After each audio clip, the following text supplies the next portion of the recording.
আওয়ামী লীগ নির্বাচনে আসবে কি আসবে না এটা নিয়ে কিন্তু দুই রকমের মত আপনি দেখবেন দেশে প্রচলিত আছে।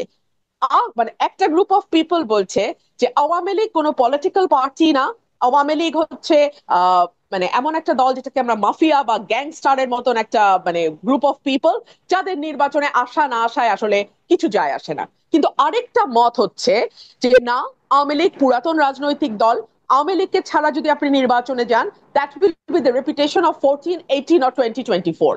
18টা যদি বাদও রাখি, 14 এবং 24-এর ইলেকশনের রিপিটেশন হবে। সো এতগুলো ভিন্ন ভিন্ন অ্যাসপেক্ট যখন মাঠে ক্রিয়াশীল থাকে, তখন আপনি কিভাবে একটা স্মুথ ইলেকশন আশা করেন? তাহলে প্রধান উপদেষ্টা যেটা বলেছিলেন আর কি, যে উনি ইতিহাসে সর্বশ্রেষ্ঠ নির্বাচন উপহার দিবেন, তো এটা কি তাহলে আসলে কথার কথাই থেকে যাবে?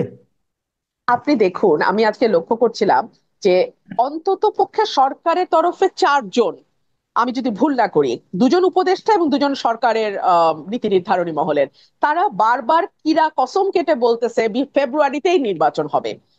কোন দল কি বলল, কোন দল নির্বাচনে আসলো বা না আসলো, তাতে কিচ্ছু যায় আসে না।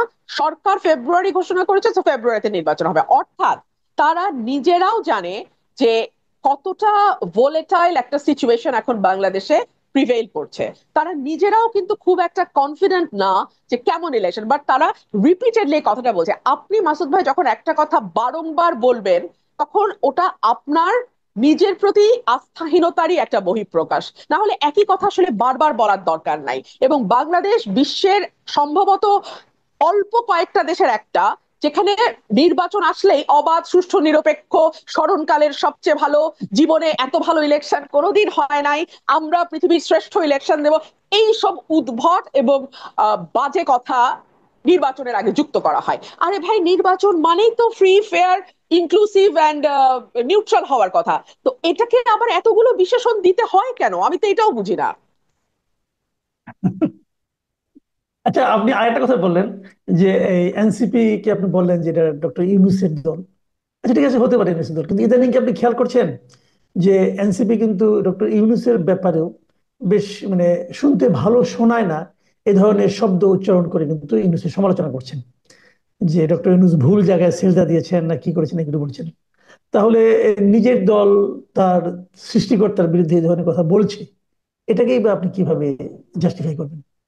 এখানে দুটো বিষয় হতে পারে। যেহেতু শুরু থেকেই এনসিপি কে কিংস পার্টি বলা হচ্ছে, শুরু থেকেই আমি এনসিপি কে রাজার দল বলি, কিংস পার্টির চেয়ে আমার কাছে রাজার দল কথাটা বেশি পছন্দ, তো আমি তাকে রাজার দল বলি। তো তাদের এক ধরনের আহ পারসেপশন ক্রিয়েটের ব্যাপার আছে যে না, আমরা রাজার দল না। এই যে দেখুন, আমরা রাজাকেও সমালোচনা করি, কিন্তু আপনার বা আমার অভিজ্ঞতা কি বলে, টকশোতে যখন আমরা বসি, এনসিপি যিনি রিপ্রেজেন্ট করছেন, তিনি এনসিপি কে যতটা রিপ্রেজেন্ট করেন, গভর্নমেন্টকে তার চেয়ে কোনো অংশে কম রিপ্রেজেন্ট করেন না। সো এই যে একটা পারসেপশন তৈরি হয়েছে যেটা রাজার দল, সেটা ডক্টর ইউনূসের কথা থেকে এবং এনসিপির আচরণ থেকে, সেটা ভাঙবার একটা চেষ্টা হয়তো নির্বাচনের আগে তারা করতে চাইছে। এক, অথবা যেটা হতে পারে সেটা হচ্ছে রাজার সঙ্গে তাদের এতদিন যে সুখের সংসার ছিল, সেই সংসার সম্ভবত ততটা সুখের এখন আর নাই। কারণ আমরা রাজার উপদেষ্টা মানে অর্থাৎ পারিষদদের, মন্ত্রী পরিষদ সদস্যদের, অন্যান্য উপদেষ্টাদের বলতে শুনছি যে এনসিপি যাই বলুক না কেন, রাজা যেহেতু নির্বাচন ফেব্রুয়ারিতে বলেছেন, তো নির্বাচনটি ফেব্রুয়ারিতেই হবে। এখনো কিন্তু এনসিপির নিবন্ধন হয় নাই। সুতরাং এনসিপির জন্য অত্যন্ত চ্যালেঞ্জিং হয়ে যাবে ফেব্রুয়ারির আগে, নির্বাচনের আগে, তাদের সমস্ত শর্ত পূরণ করে একটা মানে রেজিস্ট্রেশন পাওয়া। সো এই সকল কিছুর বিবেচনায় রাজার সঙ্গে বনিবনা না হওয়া, তারা প্রথম দিকে যেরকম দাপট এনজয় করেছে, যেরকম যাচ্ছে তাই কথা বলা, যাচ্ছে তাই আচরণ করার এক ধরনের প্রচ্ছন্ন সমর্থন তারা সরকার থেকে পেয়েছে। না হলে তো উপদেষ্টাদের পিএসরা কোটি কোটি টাকা বানাতে পারতো না। না হলে তো উপদেষ্টাদের পিতারা এলাকায় এলাকায় মব রাজত্ব কায়েম করতে পারতো না। এবং দেখেন আপনি, এই মব রাজত্ব কায়েমের কথা গণমাধ্যমে আসার পরেও এখন পর্যন্ত আমি দোষী নির্দোষ সরিয়ে রাখি, একটা ন্যূনতম ইনভেস্টিগেশনও হয় নাই। তো আপনি আমাকে বলেন, মানে এই দল রাজার দল না হলে আর কি, তারা এখন যেই পারসেপশনই ক্রিয়েট করার চেষ্টা করুক না কেন, সো এই দলটি হয়তো এখন প্রথম দিকে যেরকম প্যাম্পারিং পেয়েছে, বাংলাদেশের সেনাবাহিনী, যেটা আমাদের স্বাধীনতার সার্বভৌমত্বের প্রতীক, সেই সেনাবাহিনীকে তারা কোন ভাষায় অ্যাটাক করেছে আপনার নিশ্চয়ই মনে আছে।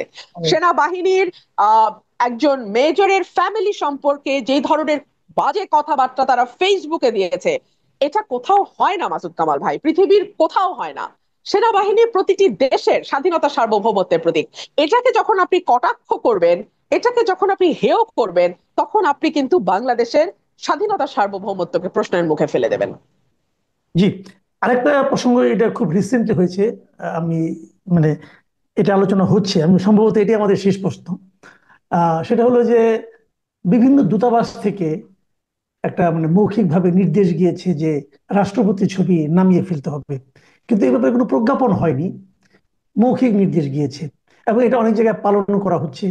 তো আবার এটা দেখলাম যে আমাদের দেশীয় রাজনীতিবিদরাও এটাকে একভাবে সাপোর্ট দিচ্ছেন। আপনি যে দলের সঙ্গে যুক্ত সেই দলের একজন নেতা বলেছেন যে তারা বোধহয় নো পোর্ট্রেট নীতিতে অগ্রসর হচ্ছে। তো এখন যেটাই হোক, কোশ্চেনটা হলো কি যে এই জিনিসটা যদি হয়ে থাকে, এর তো কোনো প্রজ্ঞাপন দেখলাম না, সরকারি কোনো নির্দেশনা দেখলাম না। এটা কি মৌখিক ভাবে হয়, অথবা এভাবে কি হওয়া উচিত?